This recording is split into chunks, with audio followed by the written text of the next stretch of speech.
Yo, so we're back with another reaction. Now we got a 1090 Jake. Um, I read the trial on this one. The title on this one, and I was like, yeah, I'm gonna have to react to it. And then finding out this happened in Florida, so I'm probably not gonna keep my opinions to myself. So, Man, what's up, everybody? Welcome back to another episode of EOS. It's 1090 Jake, man. I'm rocking with y'all, y'all rocking with me. And for this video, we're gonna be speaking on a Florida man who tortured and drowned a 6-year-old boy. That's crazy as fuck. This nigga just, bro. That nigga needs to get the death penalty. Find out, I actually went to high school with this guy. April 22nd, 2023, Polk County Sheriffs and Fire Rescue responded to a Winter Haven home that would soon be known as a house of horrors after receiving a call for a 6-year-old drowning in a bathtub. Investigation revealed the little boy named Anthony was sent to take a bath by his 25-year-old mother Alizé because he had peed on himself.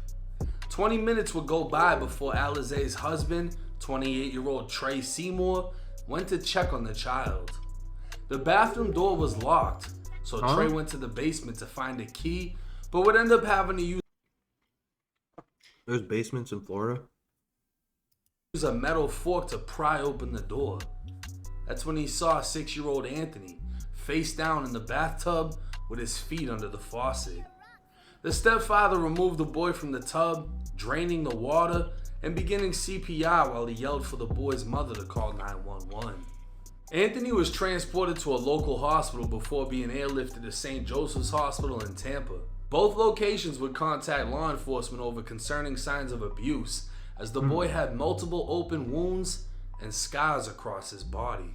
While the boy was in critical condition, a search warrant would be obtained for the home, and several concerning observations were noted.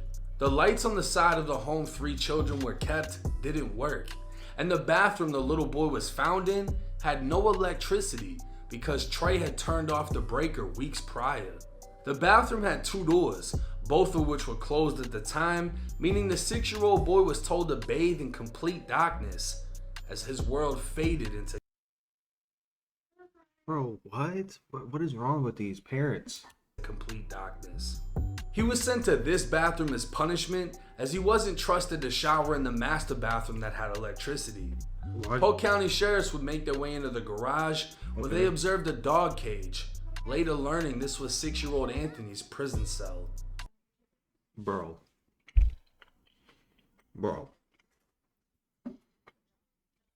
This is insane. Mad disgusting. The bedroom the children slept in also had no electricity, so any time spent in the room was spent in darkness. Clothes covered in feces and urine were sprawled all over the floor, as feces was also smeared inside of the closet walls. Investigators would notice the door handle had been reversed. Bro, now, these, bro, give these niggas the death penalty.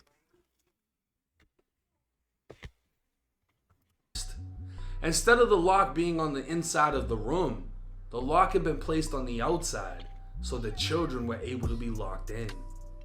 An interview was conducted with Alizé, and she'd go over sending She looked strung out. Anthony to the tub after he peed on himself.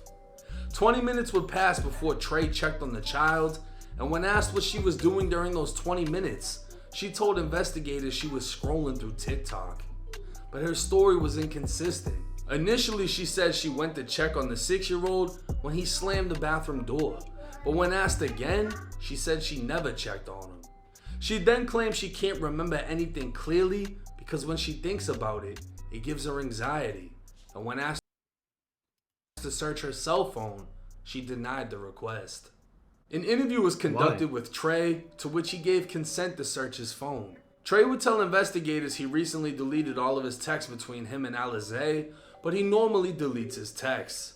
He further stated they've texted before about the children, and he'd tell investigators whenever he's at work, Alizé has trouble taking care of the kids because they do not respect her, and in the past, she's called...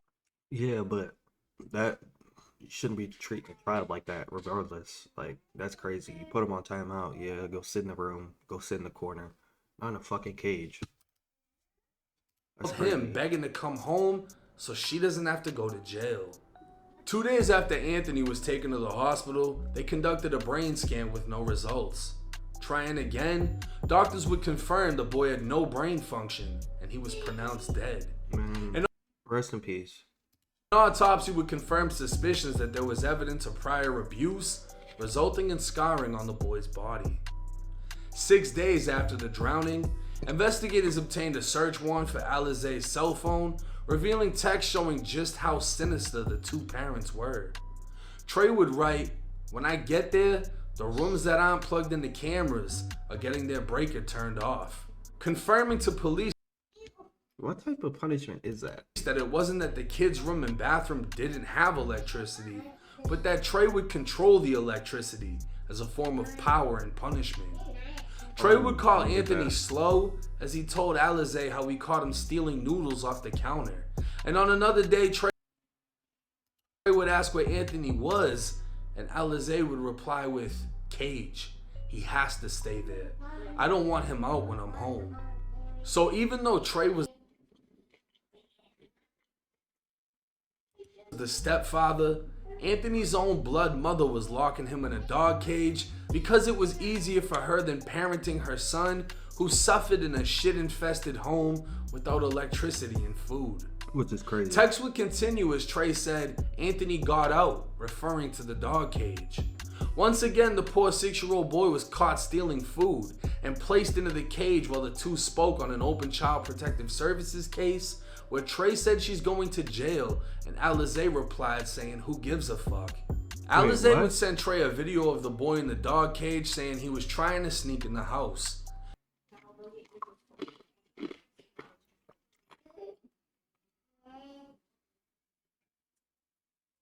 Wow. She'd Wow. say he can This stay is a in the mother, cage y'all. and rot, followed by she hates him. This is And a on mother. another day, Trey would tell her son was hurting himself, but all she'd say back was, "Good, tell him kill himself."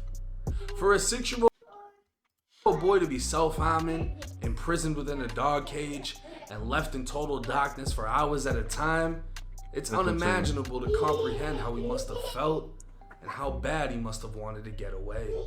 Alizé would tell Trey he can't take a nap because he stayed up all night drunk torturing Anthony. The two would argue about who can and who can't abuse Anthony, as the two would take turns but then place blame on one another. Trey would I want to know how long they got. ask Alizé why she can't do the right thing until the boy is signed away to an agency, and Alizé would claim she didn't know he'd hurt himself and was busy with the other 2 kids she loved and cared about. The day before Anthony was drowned, Alizé would reference the chorus of a song by Rod Wave titled "Street Runner." She'd say, "If I ever killed my son, it would be to that song, 'cause I honestly was gonna." Bro, what? That is insane, Just being bro. honest. The song What? lyrics would read, "Loving you is my greatest sin." Bro. Later that day, she'd tell Trey she wants to put him up for adoption. A member of Child Protective Services would interview Anthony's 10-year-old brother for the second I know it's sad to say, but that would have been the best choice for this young kid. This is insane. Like, time. He'd admit That's that during the insane, man. first interview, he didn't tell the Like- truth because he was scared to tell the truth. When asked why he was scared, he said Alizé told him if he tells anyone what happened, Trey would go to jail. And if Trey goes to jail, she would choke him. The 10-year-old boy went on to say 6-year-old Anthony got in trouble for stealing food, and as a result, Trey took him to the bathroom to go swimming. The boy would define swimming as drowning, and drowning as holding Anthony's head underwater. While explaining Trey's torture method, the 10-year-old motioned his hand showing exactly how Trey held Anthony's head under the water. Wait, Trey what? kept telling as drowning. The 10-year-old boy went on to say 6-year-old Anthony got in trouble for stealing food, and as a result, 10-year-old boy went on to say 6-year-old His Anthony little got in brother- trouble for his- stealing his food, older brother. and as a result, Trey took him to the bathroom to go swimming. The boy would define swimming as drowning, and drowning as holding Anthony's head underwater. That's insane. While explaining His Trey's older brother torture seen that. method, the 10-year-old motioned his hand showing exactly how Trey held Anthony's head under the water. Trey kept telling the 10-year-old to go to his room, but he didn't listen. He was frozen as he watched Trey drown his little brother in the dark tub. When Anthony stopped moving is when Trey laid him on the floor and attempted CPR before leaving him in the bathroom. The 10-year-old boy described how Trey would put the boys in chokeholds just to get them to go to sleep. Bro. He'd also say him and his 7-year-old brother were rewarded with candy and food just to beat up Anthony.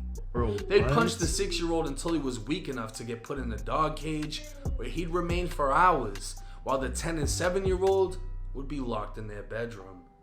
Alizé has 6 other children, and all of her kids have now been placed in DC. Shitty mother. Have custody. Both Alizé and Trey have been charged with first-degree murder, aggravated manslaughter of a child, aggravated Give him child the death abuse, penalty. tampering and felony life capital proceeding, child abuse, and causing a minor to become needy. For the drowning murder of 6-year-old Anthony Rouse, the couple faces a possible death sentence. Yup, that's what the under fuck they need. They need the death sentence. Give them both. Florida law. Now this is one of the most saddest and hottest No, that cases shit is sad, bro. I've had to cover. And the fact that I went to school with Trey Go beat him up, Jake. makes this even crazier. I was just recently in Tampa and I reconnected with 2 people that I was around in high school. I met Trey. I actually fought Trey You beat his ass? around the same group of people. I could proudly say I beat Trey. Hey, beat his ass. Yeah, yeah. That I nigga need a never- death penalty, though. Would have guessed that, in 10, 11 years, this would be the situation. Right. To hear what he did to that 6-year-old boy, That shit. the other 2 kids, and with me having a 6-year-old daughter, Right? people say I don't wish jail on nobody. I don't Nah, wish jail. I wish death on these people. I'm not bro. wishing jail. I hope they fry his ass. I hope so, too. Florida has the death penalty. You just drowned a 6-year-old little boy in front of his 10-year-old brother? Yeah. You should be able to skip the fucking line and go lay down immediately. Hey, immediately. And take that. Got If to. the inmates don't get to you first. He's on to something. Excuse me. To hear that these kids Witness that, bro. were locked in the dock in a piss and shit infested room. To hear that this 6-year-old was starving for food and would have to sneak in the house and steal whatever he could steal Yeah. just to be beaten for it and forced into a dog cage. To hear how when these kids were sleepy, instead of them being held, He instead put him in a of chokehold, bro. a nightlight, Bro, a bedtime story, something little, they bro. were getting choked to sleep. This case doesn't deserve any remorse for the 2 people that have been arrested, especially the mother. To do that to your own children. Her other kids were already taken away. And I tried to reach out to Anthony's father because it ain't Trey. I saw on his Facebook he was shooting back at people in the comments that were calling him a bad father, asking where he was at. I sent him a message. He either ignored it or didn't see it. I don't know where he was at during all of this. Apparently, Anthony, his first 2 years alive, was in the custody of the state. His last 4 years alive, he was with his fucking mother. I don't know why. But sadly, it took him dying for those other 2 kids to escape that fucking house. And for Trey and Alizé to be put away. So now the parents have their own dog cage to sit in. And the fact that I've been to Florida State Prison, it bothers me knowing that where they're going is going to be a cleaner, more sanitary situation than what those kids were in.